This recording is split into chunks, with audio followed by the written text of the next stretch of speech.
Police उपायुक्त परिमंडळ 3च्या जे अंमली विरोधी पथक नेमलेलं आहे त्या पथकाने काल दिवसभरामध्ये रात्रीमध्ये 3 मोठ्या कारवाई केलेल्या आहेत.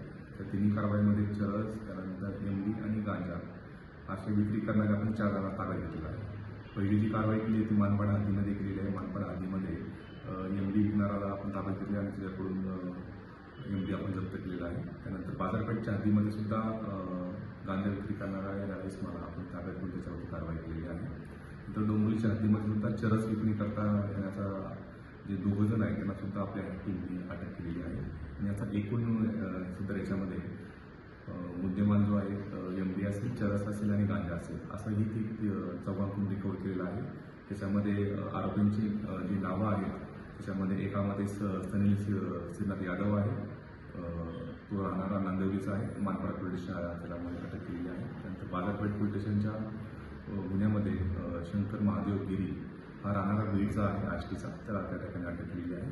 त्यानंतर डोंबिवलीच्या गुन्ह्यामध्ये सचिन एकनाथ कवळे राहणार डोंबिवली, अमन वीरेंद्र गुप्ता राहणार डोंबिवली या दोघांना त्यामध्ये अटक केली आहे. सदरची कारवाई जी आहे ते विशेष पथक जे परिमंडळ स्तरावरून नेमलेलं आहे आणि स्थानिक पोलीस स्टेशन यांच्या मदतीने केलेलं आहे.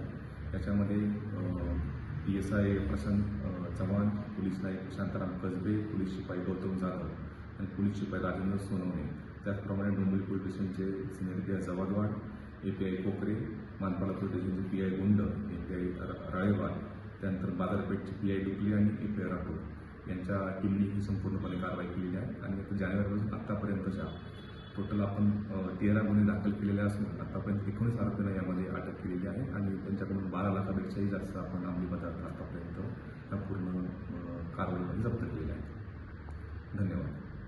गुन्हे दाखल केलेले असून आतापर्यंत 19 आरोपींना यामध्ये अटक केलेली आहे आणि त्यांच्याकडून 12 लाखापेक्षाही जास्त आपण अंमली पदार्थ आतापर्यंत या पूर्ण कारवाईमध्ये जप्त केलेले आहेत. धन्यवाद.